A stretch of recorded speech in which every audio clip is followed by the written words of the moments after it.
You know, I forgot to tell y'all something at the end of last episode. I forgot a big deal. Oh boy. Y'all leveled up. Oh, Woo! yeah. Oh my God, the excitement for that. Never mind. No level up. It's so far in between that, like, I don't know how to feel. Like, when's level 5 going to happen? Book 4? Well, I don't even know what game we're playing level 4 is right happening now. right now, Griffin, and I was going to cheers my glass and raise a drink to all of you, but now I'm just going to drink. I mean, that's fair. Well, what are you drinking?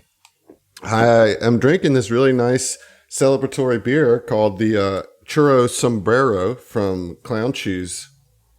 And it is a Mexican-style chocolate stout with vanilla bean and cinnamon, and it is pretty freaking good. Ooh. Like real, like sweet, spicy, but not overbearing in any way. I'm about it. Sounds Give me some of that. Speaking of someone that is overbearing in a couple of ways. Hey, Steve, what are you drinking? Oh, saw that coming. Hey, folks, this is Steve from the Hideous Laughter Podcast. I play Matumbe and saw Moon Eye on that show. Tonight, I am drinking a beer from Wolf's Ridge Brewing. It's called Impish or Admirable. It is a winter-style lager for the winter. Let me give this a try here. Is that an Office reference? I think so, yeah, because it comes from... it says on the can, it is the Myth of the Bell Snickle, which I believe was like a cold open Dwight Schrute thing. How's it? Adam, it's admirable. Although sometimes We I better feel... talk to someone impish. There we Hey, go. Emily, what are you drinking? Me? Yes. Yay! I'm giving, because I love the name and the artwork, I'm giving Sun Fox from Lazy Magnolia Brewing another try. Also, I still have them in my fridge, so I gotta drink them bitches. Was that the one you were super disappointed in? No, the one that I was super disappointed in was like this passion fruit peach thing, and it was a sour, and that's why I didn't like it. But this was an IPA, so it's not terrible. It's just not my favorite. Yeah, but that was definitely the one that you opened a couple episodes ago and did not like. You were well, I bummed. like it more now, I guess, because this actually is pretty good. So Okay, it's all right. also been a real long day, so maybe I just needed it. It's just has that extra after work Yup. buff to it. Yeah. Speaking of buff, hey, Zach, what you drinking? Hey man, what's going on? You got the wrong guy for that, but Barking up the I wrong appreciate tree. it. Yeah. Tonight I am drinking just a sippable Fat Tire from New Belgium in a Bud Light glass in an STF koozie. Yes. See how we rolling, you know? Layers, baby. My beer number 2 is coming in a Southern Tomfoolery Ooh, koozie there. That's what I'm sexy. talking about, my man. Sexy koozie. Well, Heath, I know you're not drinking, so you also don't get a transition. But I like your haircut. That's Looks not nice. true. It's not true, Griffin. See, Heath will do this to you, Griff. You told me I literally know. a week ago that you weren't drinking this month. Yeah, Pull out a drink. You That see was what, last what week. had happened was, no, I did good. Like I've had like 3 beers in 9 days, and all 3 of those were while watching the Saints beat the shit out of the Buccaneers yesterday. So since I drank a beer yesterday, I figured I wouldn't leave you hanging. And I've got a Bell's Best Brown Ale. I've never tried one of these, but I've I like traditionally Bell's. yeah, Two Hearted's like one of my favorite beers. right. I mean, I've always liked brown ales, so I figured I'd give it a shot. It's a good crack. I like that. Real nice crack. It's good. It's got like a little bit of bite to it, like an IPA, but it's a brown ale and good full flavor. Nice. Speaking of good full flavor, hey, it's me, Griff. Yeah. I'm drinking another Michigan Breweries product, Founders Solid Gold Premium Lager. Nice. How is it? Oh, it's real good. It's Okay. Is it solid? Solid it's gold? Solid gold, actually. Nice. Fucking It's- nice. It's one of the best macro lagers, in my opinion. Okay. All right. Well, enjoy your drinks because you did level up. And I wanted to take a little minute at the top of this episode to kind of talk about what that means for all of you. Who wants to go first? I'll go first since it won't take long at all. I don't think it'll take long for most of you on No, level there's 4, not a whole lot but- happening at level 4 for the old Technomancer. I did get level 2 spells, and I got 2 of them. And it is Daze Monster and Laser Net. So we'll see if I get a chance to use either of those. Okay, cool. Who's next? I could hop in. All right. Sig didn't get a ton, but he got a new Vanguard revelation. He got Intervene, which as a reaction, I can take half the damage dealt to an adjacent ally. If I use Bodyguard on the ally, it doesn't count as a reaction. I get to do it for free. Nice. You get to do it as part of a bodyguard, basically. Huh? Cool. I like it. All right. Heath, what's text looking like? You're going to have a similar theme, I feel like, with probably 3 of us of not getting a lot, but getting level 2 spells. Mm-hmm. So I got 2 level 2 spells. I also got access to my level 2 Infinite Worlds features. Okay. Cool. We'll I haven't save really those. looked at those, but I there got some you go. cool spells. Okay. Steve, how about Natasi? So yeah, you might be asking, what does Natasi get at level 4? And I'd counter you with, what does Natasi not get at level 4? Oh, shit. The answer to that question is a fucking lot. Because I do not get much at level 4. In fact, you guys talking about your second level spells, I only got 1 second level spell. Now, is this because of the archetype? I believe so. But what actually ends up working out in my favor is that so for second level spell, I obviously took Restoration Lesser because I'm a healer, but I am that actual healer mystic connection. So one of my level 1 spells doubled up. I unlocked remove Condition Lesser for free, which I already had, so I retrained in other spells. So I ended up netting more level 1 spells, which is kind of cool. Okay. But that's about it. Nothing crazy. Okay. All right. And then Emily, what about Yavari? Well, if it makes you guys feel any better, Yavari didn't get to take any spells. So there's that. No, again, not a whole lot, but she did take the Shelter Ally feat, which because she has a natural reach of 10 feet or more, and she's taken Bodyguard, she's basically able to use Bodyguard on people other than just who are adjacent to me. And if the creature that I'm protecting is a smaller ally, smaller than me, that AC bonus to them is increased by 1.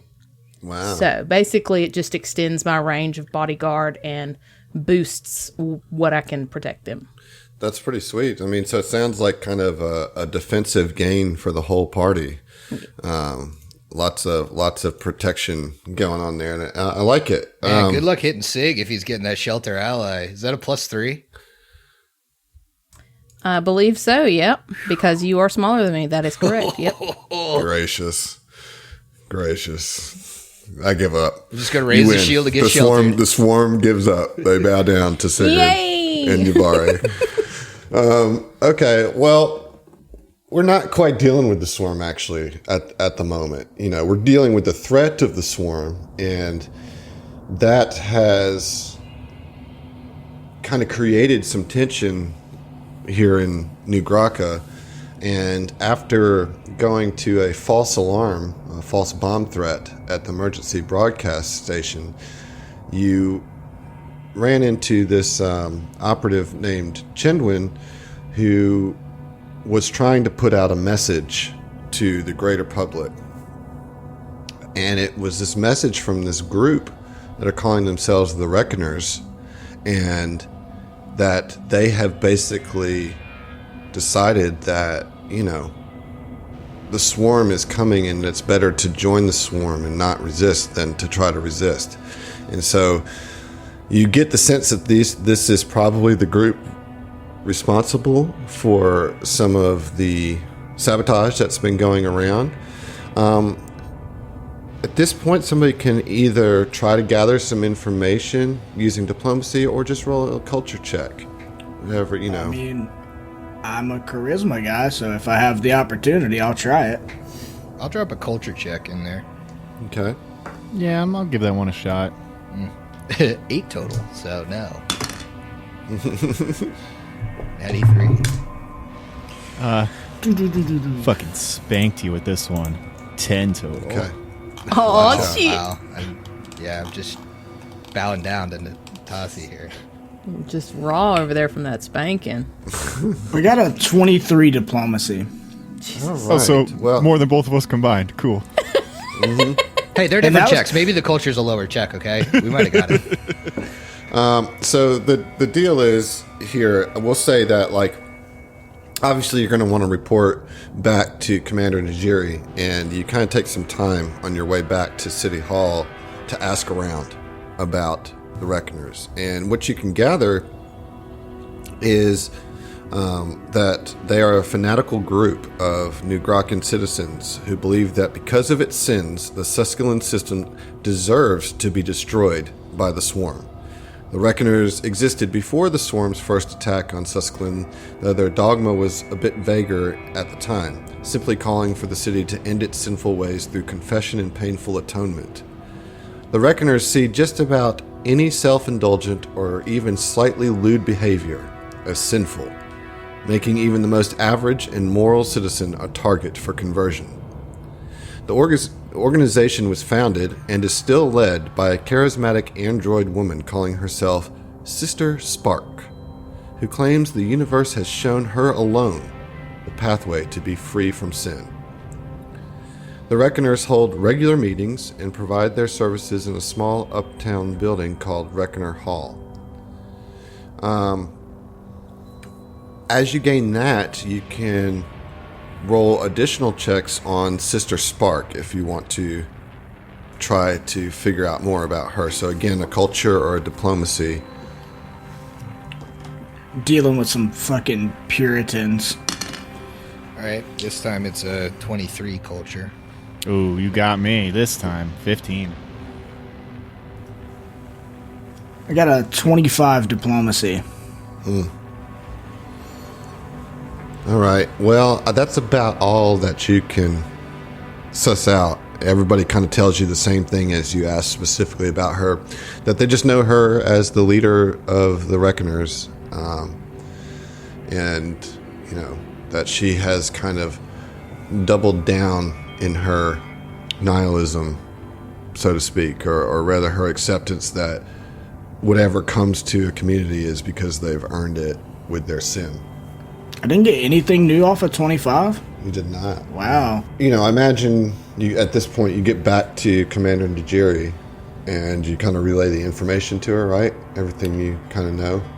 Yeah, of course. Yeah, I mean, aren't we? Yeah. We've apprehended this. Yeah, you bring in Chendwin in. You know, there's some booking soldiers that kind of take her off your hands when you get to City Hall and lock her up in a makeshift brig.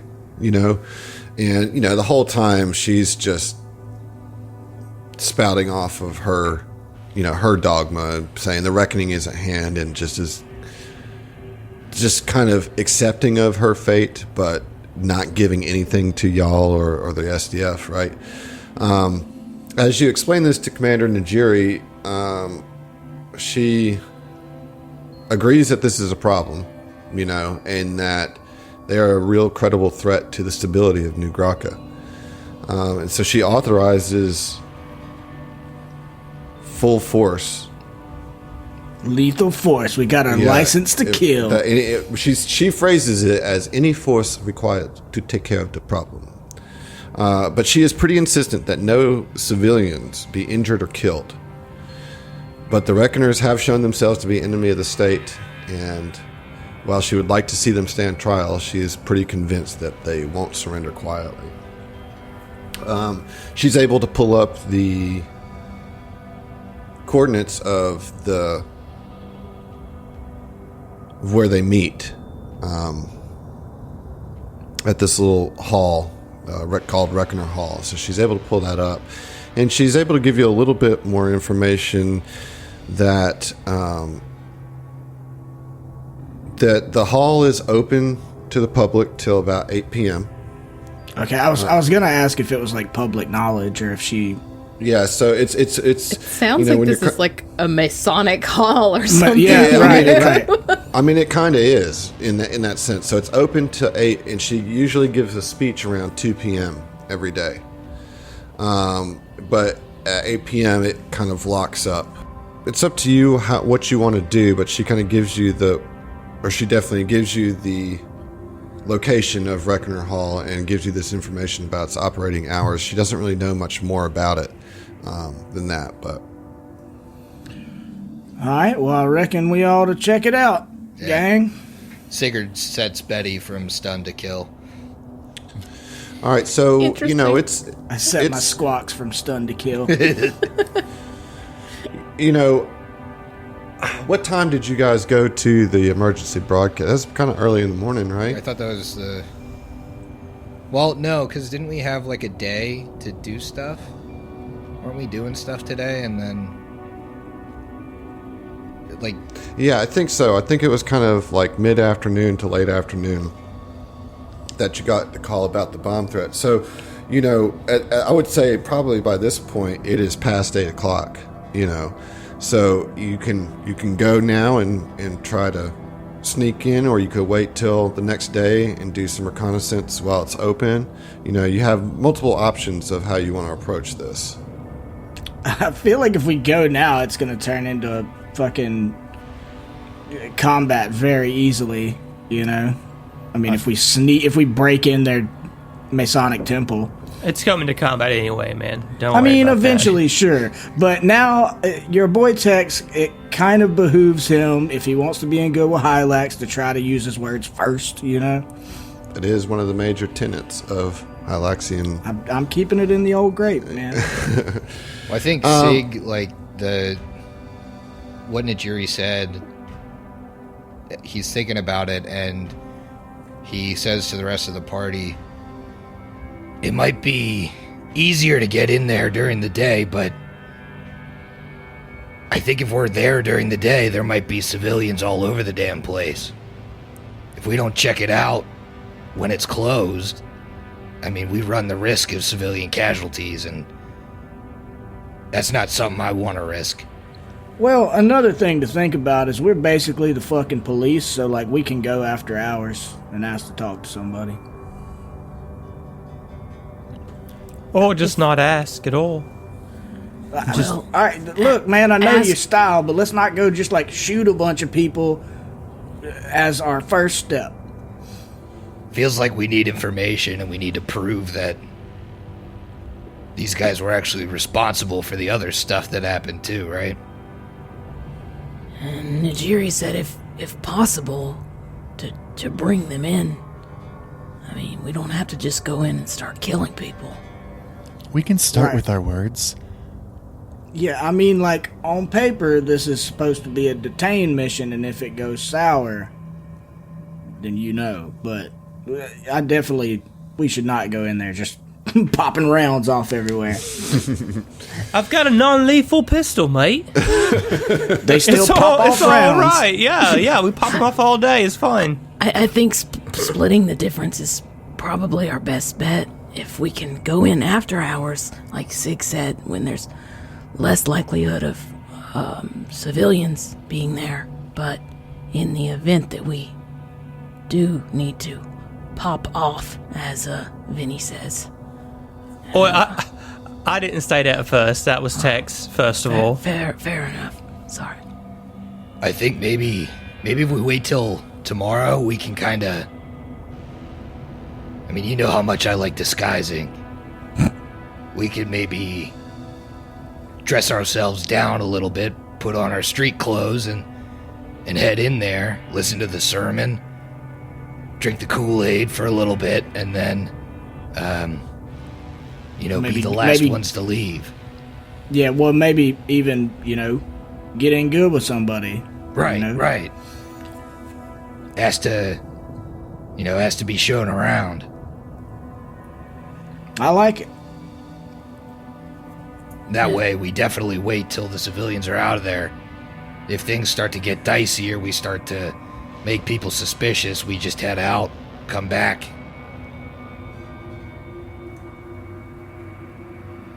Yvari would look at Tex and be like, do we have a disguise for me?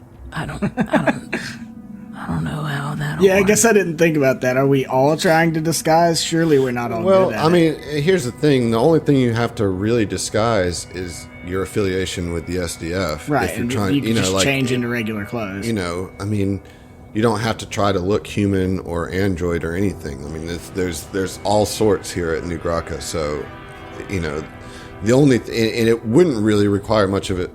Probably won't require a disguise check at all if you're just trying not to identify as SDF. Just don't wear your uniforms. You Right. know what I mean? Right. Yeah. Because the only people that have seen you are detained right now. So. Yeah, well, I mean, let's just go check it out, man. Scout out the situation, see what we can find out, like Sigurd said here. And, more knowledge we have, the better we'll be able to do our job. Okay. I'm still bringing All my right. zip ties.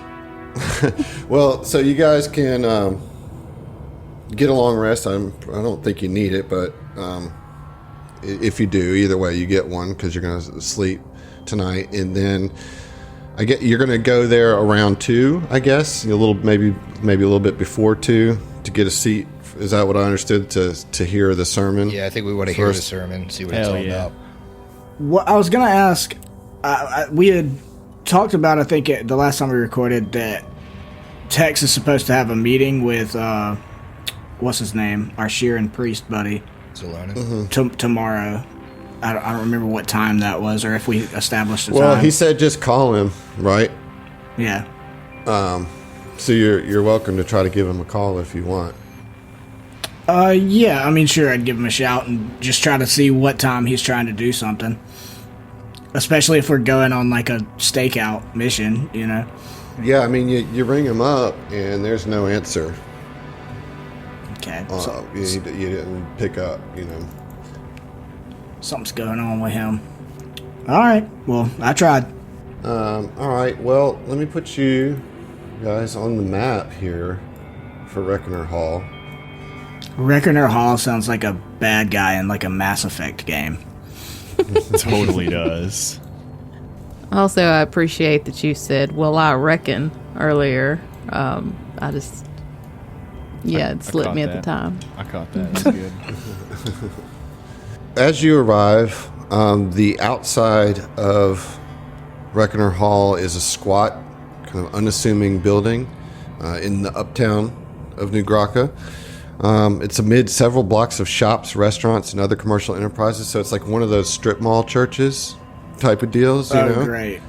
There are no signs indicating its function. It has no windows, and the 2 double doors opening the main street are kept closed.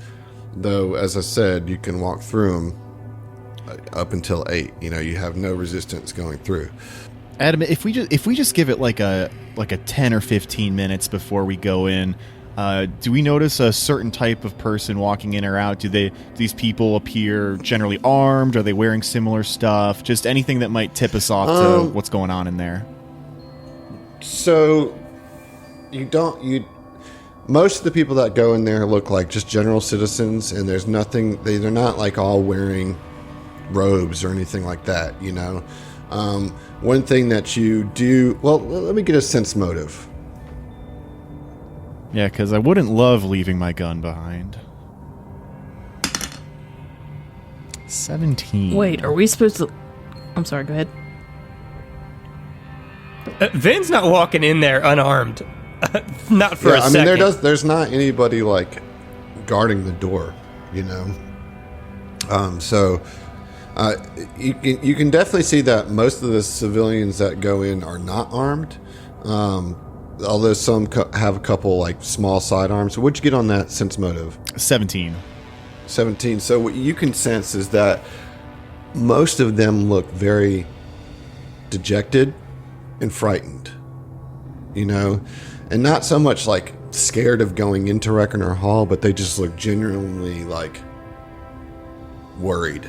You get the sense that the type of people that would be prey to the Reckoners would be those that were so scared or uncertain about their future that they could buy into this, right? Yeah. So when you step in, you see that there's about 15 citizens, all kind of hanging about. Some have already taken their seats. Some are kind of talking to each other. Some are looking a little uncertain. And you see that there are 4 Lashunta guards, standing in the 4 corners of this big congregation hall. There's a weird tension in here, and you as you're looking around, and you kind of finally see why. But what you see is that there's 3 rows of cheap benches providing the seating for at most 30 people could be in here at one time, and that there's a small stage with a backdrop screen against the wall facing the entrance doors. A cheap projector is mounted up to the wall between those 2 doors, so kind of right where Natasi, you're standing right in front of the screen, and the projector is almost shooting right into your eye. Oh, yeah, okay. I don't want to be standing there. Yeah, and connected to, so this cheap projector is mounted on the wall between the 2 doors and connected to a portable computer and pointed towards the stage. 2 doors at ground level on either side of the stage lead east, and you see that what's being displayed is a series of images of Swarm, the worst, the most horrific, worst attacks of the Swarm ever caught on footage. They're just displaying it on this big projection screen.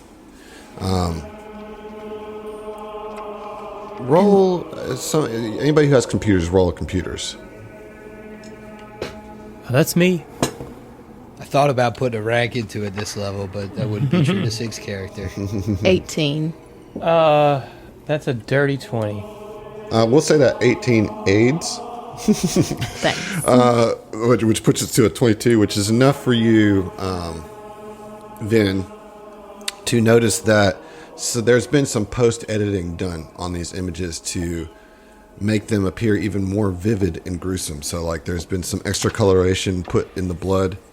Some of the sounds have been enhanced to make it seem more terrifying. That this has obviously been doctored to make it the most horrific thing that you could see. And it just projects it nonstop.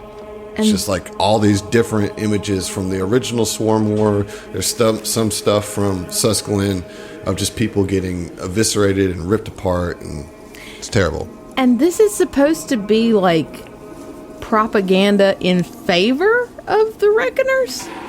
It's supposed to convert people to their way of thinking? Mm-hmm. Yeah, in my mind, you'll die quick scared. If the Swarm gets you. It'll be a quick, easy death. Will it though? If you're being disemboweled? Well, and it's I mean, correct me if I'm wrong, but I feel the vibe with that would be it's an inevitability. There's no escaping it. You're not going to be able to stop the Swarm, so just go with it, Isn't it more that's what the sinners deserve?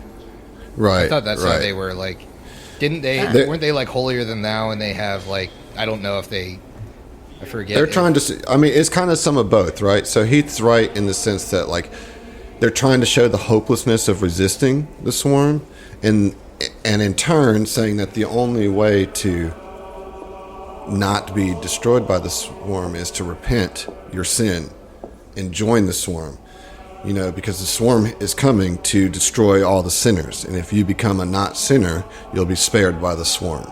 That's the rhetoric of the Reckoners. Oh yeah. All that lewd behavior. I'ma die real fast. Around this time, you're here for a few minutes, and then the projector shuts off, and you just see an image of the same logo that you saw with Chinduin, you know, and it's obviously the Reckoner's symbol. And some low music starts, and everybody starts taking their seats. So, you know, you kind of get the indication that you might want to find a seat, or Yavar, you're probably going to want to stand in the back. All right. Because we there's like found a seat. nowhere for Yeah. Yeah. Wherever I assume Tex is going to sit on the back row, Yavari would stand behind him. Got it. So, yeah, it looks like y'all are taking seats on the back row, which makes sense. And once you get settled and everybody gets settled, the lights kind of dim and a spotlight comes up on the stage. And a female android enters from a door in the eastern wall and takes the stage. Her green-gray synthetic skin and short, dark green hair stand out against her simple suit. So she comes out of this Looking like a right-hand door. cyborg Captain Planet. Yeah, kind of does. Yeah. My female fucked up Captain Planet. She paces the platform slowly for a few moments, hands clasped behind her back before she begins to speak in a low, husky monotone. If you're here, it's because you are afraid. Or you've heard the whispers. Not the whispers in the street about us or our activities, but the whispers in your dreams telling you what is to come. Despite the misguided efforts of the SDF, the swarm thoroughly devoured Susquehanna, and it will soon do the same to Eutanius. Our only hope of survival is appeasing this powerful force. This system's misguided leadership is only delaying the inevitable and angering our destined rulers. The wisest course of action would be to remove leadership from power, but so few are able to see the truth. That's why we work in the shadows, taking down a patrol here, a building there, a surveillance system at just the right time, making cracks in this world's so fragile foundation. And when our new overlords arrive, they will assuredly approve of our efforts, possibly even praise them. Time devours all things, as does the swarm. Will you waste your strength fighting it, or will you join it? Will you join us? She takes a long pause, and then she asks if anyone present has any sins they wish to confess.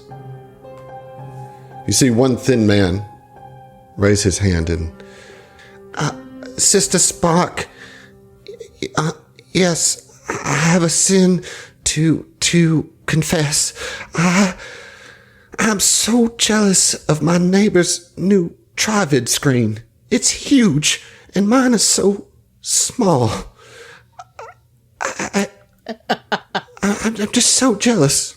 And Sister Spark says, come to the stage, and I will contact the swarm on your behalf. Everybody roll a perception check.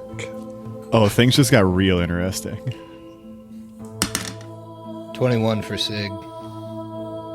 Okay. 13. 15. 21. 31. Gang! All right. I so know my kind. Yeah, so all of you watch as he goes up to the stage, and she just looks at him and doesn't say anything. And most of you are just kind of waiting for something to happen. But Natasi, you can see some things clicking in the android's eyes and kind of some twitches in her mouth.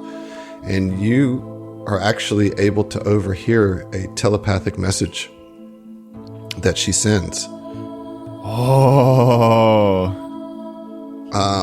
And what she says to the man is, such trivial matters will not matter. When we arrive, forget them. So you get this sense that she's mimicking swarm speech and telepathically putting that in this citizen's mind. And the man pales visibly and doesn't say anything and just turns and walks back to his seat, sits back down. And you see Sister Spark smile. I'm sorry, just to be very clear, what I think I heard was her mimicking a swarm component, not like channeling one. Correct. Okay. Correct. Because what you know of the swarm is that, one, they have no interest in being involved in any of this, right? And the swarm is going to destroy everybody. Y'all know that firsthand. It doesn't matter at all. And so you get the sense with this that the swarm has nothing to do with Sister Spark, in the Reckoners. Either she's making this up or she's convinced herself of it or whatever, but she's not being controlled by the swarm hive mind. Okay. And you can tell that she is pushing the swarm idea on her followers, and using psychic ability. Now, one thing that should stand out to you is that typically it should be pretty hard for you to overhear psychic messaging if you don't have those abilities, which you don't, correct? Right? Natasha doesn't have I those. have the cantrip now, and I have a small amount of Yeah, but you don't have no, not innate- like a passive. No. Yeah. And so it's strange to you that you were able to hear it. And you kind of harken back to some of the other things that you've learned about the swarm, particularly when you ran into the SDF soldier that had gone a little mad, that the presence of the swarm has heightened all psychic abilities, and so you're able to hear it, and that she's using that heightened psychic ability to project fear into the citizens of New Graka. She asked if anybody else has any sins to confess, and nobody else raises a hand. I think Tex Unless stands up on his little bench Oh, God. and says, "Hey, sister, back here in the back row. I know it's probably hard to see. Yes. I've got some sins I'd like to admit. Sister, to be honest, I've been on the run for a good while because I spent a good bit of my time sticking up banks. I was good at it, and I did it for a good while. And I've been running for that past for a couple years now. Please come to the stage. What is your name? Tex. Tex, please join me on the stage. And Tex does. All right, so Tex, you walk up there, and she looks at you with those eyes of hers, and you can feel her start to project images into your mind of the swarm ripping you from limb to limb while holding, you've got a bunch of money bags in your hand, and the swarm just comes up to you and rips you apart, and you begin to hear in your mind, these things matter not to the and right as it's turning into swarm chatter, all of a sudden it stops sharp, and you see her eyes go wide, and she pulls back, and she says,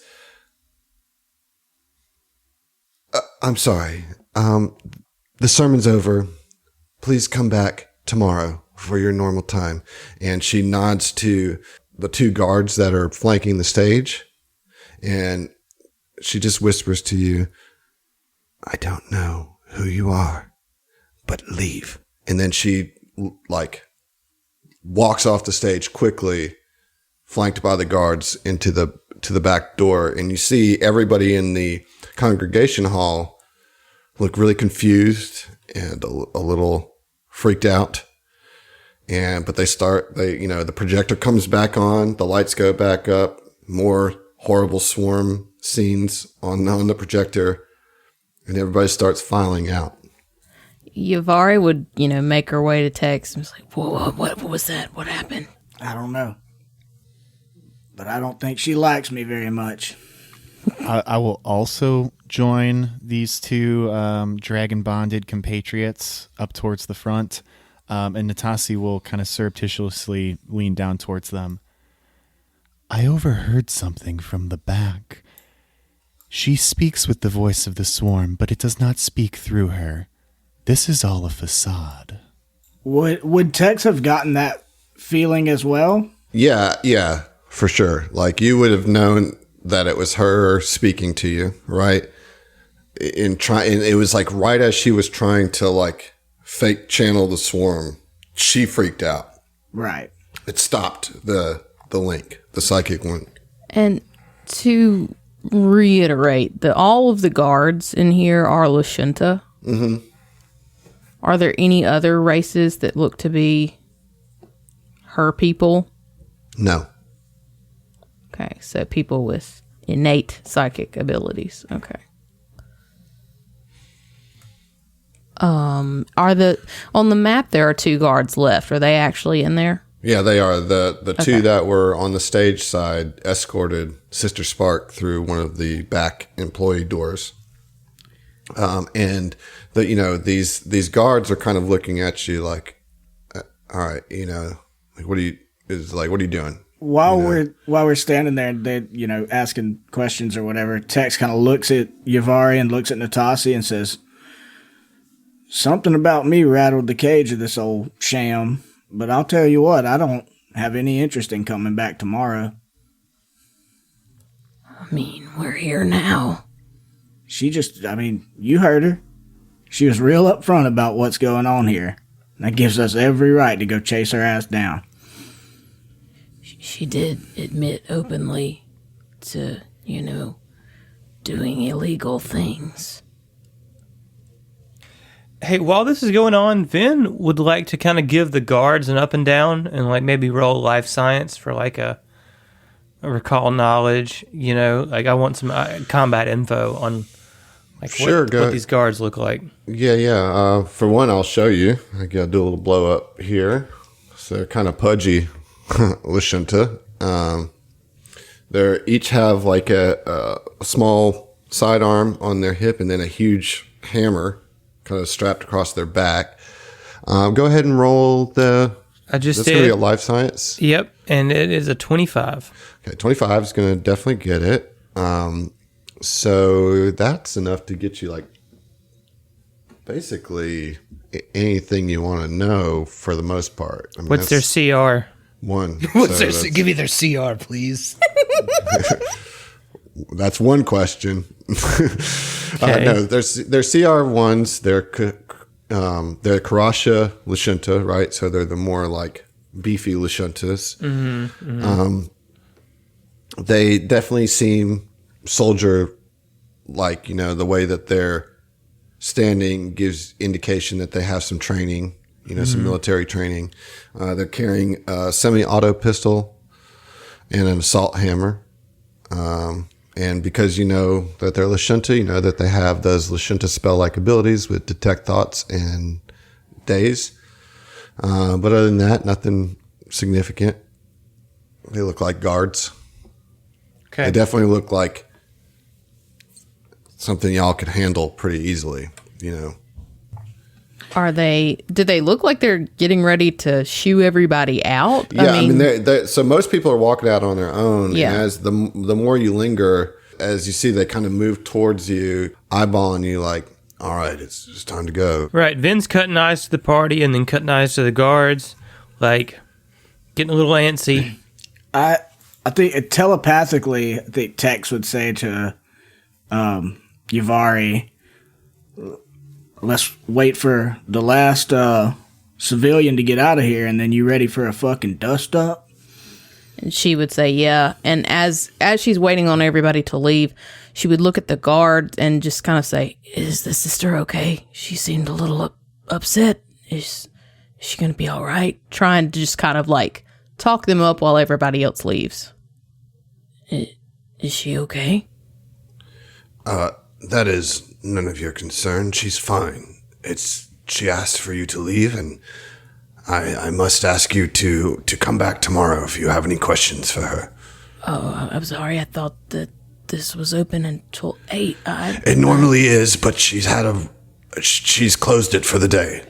So come is back everybody tomorrow. out? Yeah, everybody but y'all are out. Yeah. Yavari would try and grapple the one she's talking to. As Yavari starts making that move, Vin realizes what's happening. And he walks towards the other guard that's, I guess, on, stage left. And he's going to be like, "Oi, mate, excuse me, mate. You know what a head is around here." And as Yavari attempts that grapple, he's going to try to daze this other All guard. right. Well, let's roll for initiative, folks, and we get that surprise round for you guys there. But let me get the initiative going first, as we're going to attack the Reckoner Hall right now. That's what's happening, huh? Yeah, Fuck 'em definitely up. what's happening. That's what's happening. We're doing it. Certainly seems to be the case. All right. So, Ivari, what did you roll? So, Yavari rolled a 1, put it on the board. Oh man! All right. Trash. What did Vin? Vin rolled a 20. Okay. What about Tex? 21. Yay! Nice. All right. So that puts Ivari back in the fight here. Natasi, 14. Sigurd, 19. 19. All right. That's pretty good initiatives. Natasi, kind of middle of the road there.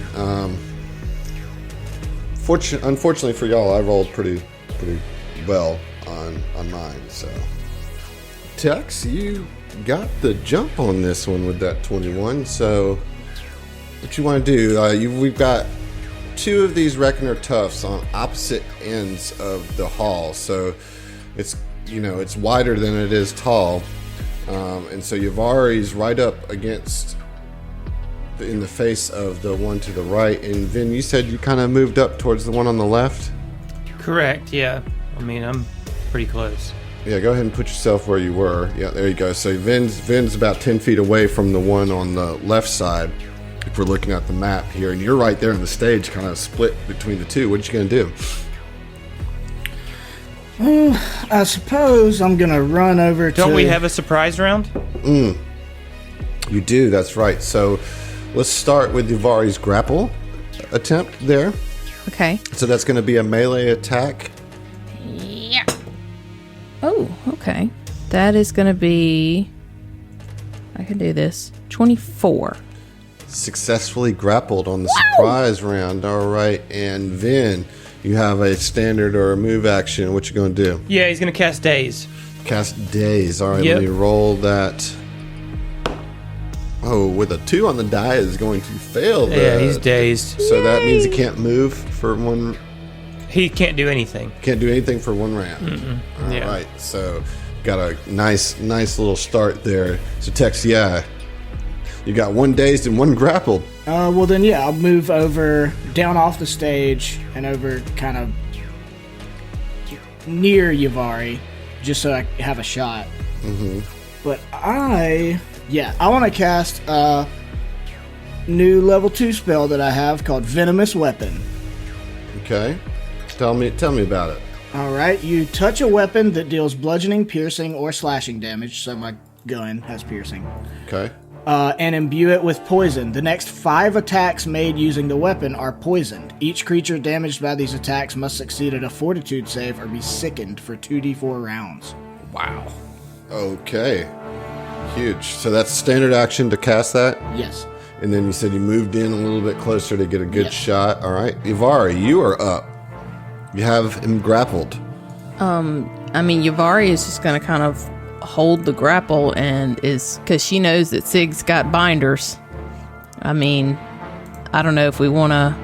just knock these out, or you're gonna what? need to pin him if you Yeah. want him to be able to use the binders. So Okay. you'd have to make another Grapple check. yeah.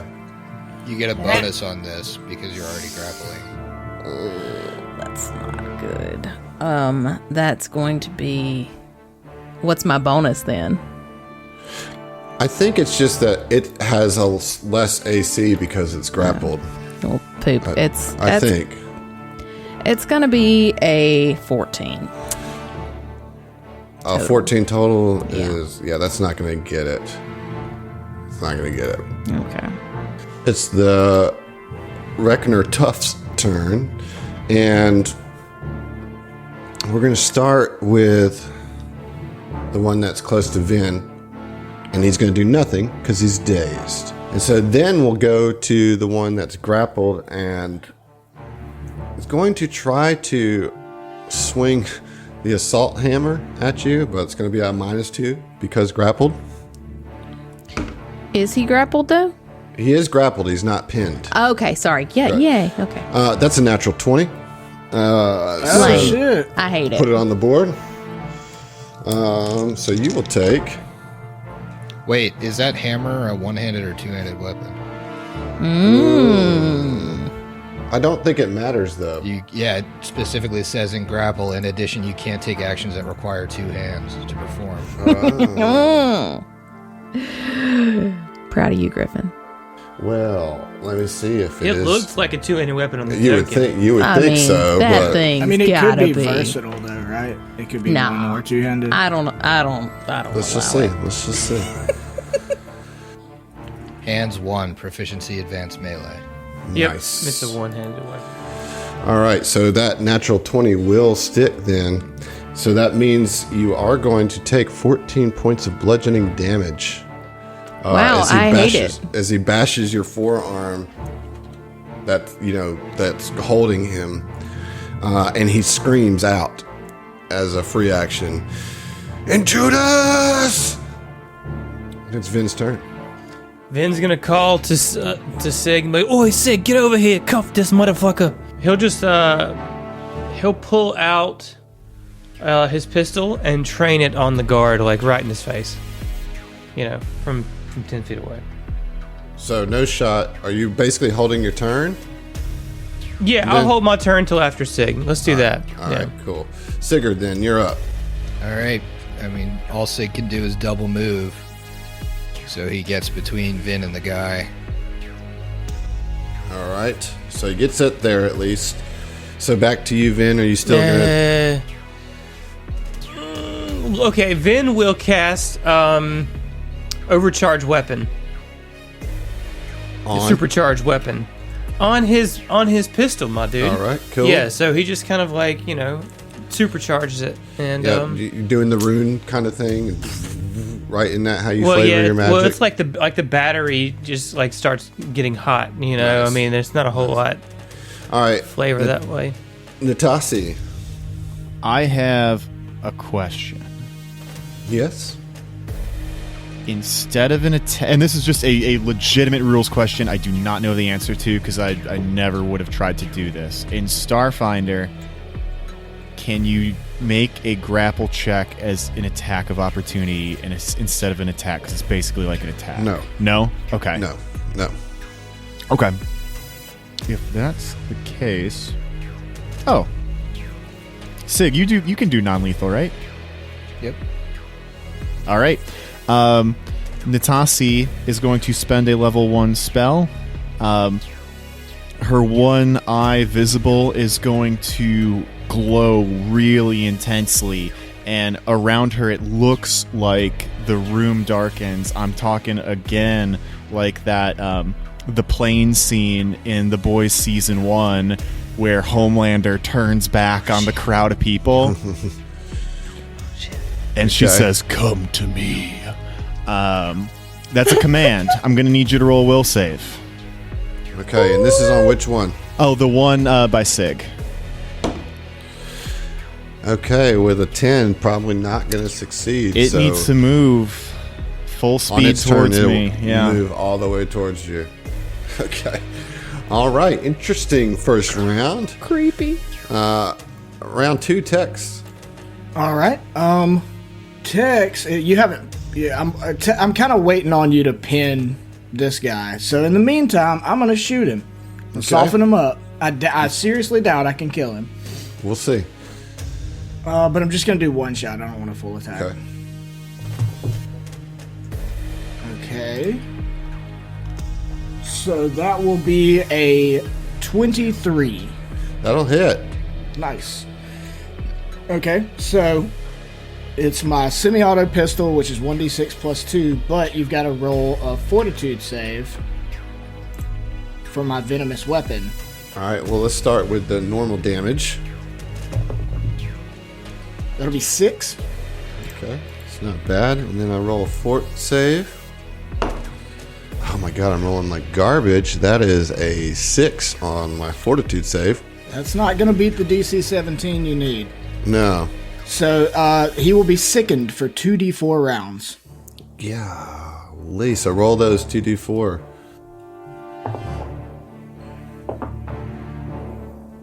Five. So for 5 rounds, this one is sickened. Yes. Excellent. Okay. Well, that sucks. Yavar, you're up. Okay, so this guy just managed to get a big ass hit on Yavari, so she's not really a fan of him right now. So, oh, okay. She's actually gonna, she's gonna try and pin him again, but I don't think that this is gonna get it. Math hard, Duke. 21. 21 will get it. Oh shit! 21 will get it. So he is pinned now. As she Tex just got a shot off on him, and she just kind of swings her wings around him and sort of encases him, and just kind of in this cocoon of these dragon wings, just growling at this dude, and it's just calm down. And that's her turn. Okay, well, on the Reckoner's turn, he is going to try to... Can you try to escape a pinned? Let's see here. Surely you can. I mean, I'm pretty sure it's just... While you're pinned, you can't move, you're flat-footed, you also take an additional -4 penalty to your armor class, attack rolls, reflex saves, initiative checks, and dexterity-based skill and ability checks. These penalties replace the grapple condition. You are limited in actions that you can take. You can not take any action that requires the use of any of your limbs, but you can always attempt to free yourself, usually through an attack roll or acrobatics check. So, I mean, fuck, dude. I had a -4 to escape. I'm gonna try it anyway. That does not escape. At all. So then there's the one to the left here who's going to make a attack on Sigurd. Well, he's got to approach Natasi. Oh, he's commanded, right? Ooh, son. Right. He can take other actions, and he has to move as quickly as he can. So unless I'm wrong, that is a couple different attack of opportunity attempts. Moving now, through. let me ask you: in the command text, does it say that any attack on? I'll just read it. The target moves toward you as quickly and directly as possible for 1 round, taking no other actions and triggering reactions. Such of attacks of opportunity for this movement is normal. Wow. Okay. Well. Nice. So that's going to be 1 attack of opportunity, I think. Yep. Oh, because he can go out Just a little from diagonal. Yeah. That's okay. It's from Sig. So Sig, he starts to move, and Sig's like, "Where do you think you're going, big guy?" And he grabs him on the wrist and channels his entropy through his boot. And while he's holding his wrist, he kicks him in the chest, attempting to dislocate his shoulder. Jesus. Let's get the attack roll first, see if you do all that shit. That is a 20 against EAC. That'll get it. Okay, so that's going to be 11 points of bludgeoning damage. Good. All right, so you like fuck him up on the way out as he just runs like blindly towards Natasi, like basically going from one android overlord to another. That's right. Pretty sweet. He knows his type. Yeah, Sigurd, you're up after that. Let's see. Well, unfortunately, he's moved out of Sig's range. Let me get him, Sig. This pistol's mighty hot. All right, I'll just get up in his face then. And Sig moves. I guess Natasi doesn't have a melee weapon, so flanking would be pointless. So he's going to get adjacent to Natasi, just so Leave he can a nice clean shot. He can give intervene if he has to. Got it. Very good. All right, Vin. Vin's going to take aim with his voltaic pistol and fire it with the supercharged shot right at the one next to Natasi. Oh, Okay. fuck. I forgot you were supercharged. Yeah. That's a natty 19, my guy. Plus shit. 7's a 26. That'll get it. All right, so here's the deal. This is like so going to be overkill, but it's non-lethal, and it is 5d6 plus 2 damage. You might just kill him with the Yeah, non-lethal. It's going to wrap I was around the gonna say- lethal. For 7, 9, 10, 11 damage. I rolled 1s and 2s on everything. 11 damage total. Is that with the +2? That's with the plus 2. Oh man, still standing. After Still that, standing? after that overcharged shot. Trash, dude. That was a garbage overcharge shot, though. I Yeah. mean, literally every single die I rolled was a 1 or a 2. Oh my gosh! Well, you're really going for that non-lethal shot, I guess. Managed guess, to pull man. it off. I just don't even want to play anymore. All right, we'll see you. We'll see you. Natasi, you're up. Well, I was really counting on these two guys taking this person down. Natasi is going to try to protect herself by taking a 5-foot guarded step back to move action, and then just gonna go ahead and try and shoot this guy and finish him off if I can with my azimuth laser pistol. That's a little low. I'm not sure that that's going to do it. That would be a 16. That'll get it. Ooh, okay. Oh, wow. These are CR1s, as has been. Yeah, I guess that's Discovered. true. And, hey, Adam, when I leveled Yeah. up, I went from a D4 plus 1 to a D4 plus 2. So, Y'all, just You're pack done. it up, Adam. Pack your You're bags, done. baby. You're done. max You know, you damage. don't even have to roll. 6 You points don't even damage. have to roll the die because just the 2 damage is enough to kill this tough. Just Oh, So that guy Whoops. just had a terrible, terrible last few seconds. He was commanded to come over, gets kicked in the chest, shot in the back with a taser, and then shot directly in the face by the android he was trying to walk towards. Technically, that was- unless that 2, like, I think he would be unconscious because Well, but- he took 11 points of non-lethal to bring him down. right, but then Natasi just did 6 points of damage, right? So I think non-lethal. So if the 11 Like, it- plus the 6 would have killed him normally, then it would kill him. But the 11 didn't. Non-lethal only becomes lethal after it passes your damage threshold. So like Right, if it but you still did 11 points of damage, right? right, that's what I'm saying. If the 11 plus the 6 kills him, then he's dead. If it doesn't, then it wouldn't kill him.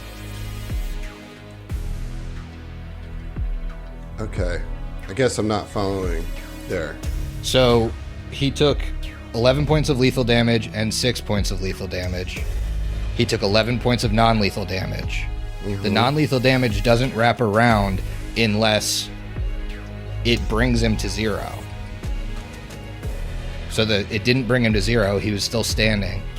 So he has 11 points of non-lethal But damage. that only affects if the killing blow is non-lethal, right? If So that's this how it is works where in Starfinder, that's how it works. But It says most attacks that deal non-lethal damage work like any other attacks, and they deal damage to your stamina points or hit points as normal. However, when non-lethal damage would reduce you to 0 or fewer hit points, you're reduced to exactly 0 HP and fall unconscious, but you're stable instead of dying. So I take that to mean that it's only if the shot that is non-lethal takes you beyond 0, then you don't go into dying, you just go unconscious. But the damage happens, and then if somebody follows up with a lethal attack and pushes you over, you're out. Which I think is different than how yeah, 1E it's works. definitely different. And But I it makes regret sense. nothing. Yeah, I mean, he's I dead. regret nothing. He's dead either way. Regrets I be do think damned. that's so Natasi though. All right, like well, I tried. Okay, I'm trying to do right. Do a good thing. Natasi was like, I gave you a chance not to die. Oh well. Ew, you got close to right. me. Round 3, Tex. Yeah, so I mean, Tex sees that and like kind of calls out to him like, "Hey, we're supposed to be arresting these motherfuckers, not shooting them down." Shit. I know, right, mate? That's what I was saying. For once, we on the same page. So all right, Adam, here's my deal. I want to walk over to where you've already got this guy pinned. In the firefight episode, I used my tape to make the fire pole, my ion tape. But it was 30 feet, and then I made some hooks. So I would argue I used 35 feet of it, and it comes It was in 50 feet. I know it was 30. It was 30 because we were on the 3rd floor. Right. Mm-hmm. So I should still have 15 feet, and it even in the text talks about using ion tape as manacles. Okay. So I wanna handcuff him with my ion tape. If the right. if the floors are only 10 feet tall, wouldn't you have only used 20 feet to get up 3 floors? Because you're getting just to the ground of the 3rd floor, right? So you need to go up 10 feet to get to the bottom of floor 2. Well, but I and was another 10 going out a feet. window. There's the So it'd be window and then halfway. the curve around Oh, sure. think- Okay. to hook. But anyways, you have enough easily to manacle this. Right. I mean, I would say you have enough to manacle like probably 3 people. You Right. know. Yeah, So- 15 feet. I mean, you just Yeah. wrap it around them and then charge it, and you've Yeah. got manacles. I mean, even that, 15 feet's a lot. Like, you Yeah. don't need 5 feet of tape to make manacles. We're just you know? binding hands and feet, right? We're not going full body. Like Right. it's fine. It's totally fine. Maybe get his mouth and around too, his Tex. mouth. And his mouth. Gag him with the Yes. steel tape. Yep. You could just use it as regular tape, can't you? You don't have to charge Yeah, it. yeah, I guess you can. Why wouldn't you charge it, though? That's what I'm asking. Yeah, I mean, they come as a package What I need to deal. know is why would you ever not charge it? Well, why would you not? Okay, so you're able to do that, and you've got them bound up now. So just so you know, because it is in the rules of the tape, it would take a DC 28 strength check for him to break out of it. Okay, all right. Well, at this point, he knows he's pretty well licked, so he doesn't even really resist you trying to bind him. Yavari licks him. Vari uses her action to lick him. Roll an intimidate check. Got him. Are you real serious? well Yeah. licked. I mean, a big hot dragonkin tongue right on his face. Can That's I a aid her 15. intimidate? Oh, What was it? 15. 15. He's just grossed out more than anything. So yeah, one reckoner is dead. The other one is bound up, and then bursting through this door comes 2 more toughs as they join the fray. But I need y'all to finish your drinks because we'll see. Okay. This is why I was killing people, because they were able to say something. Call for backup. It's true. It's true. I'll be back up. We gotta kill them all. That's the rule, guys. Midnight Squad rolls. Yep. Nope. Rule number 1. If they squeal, we kill.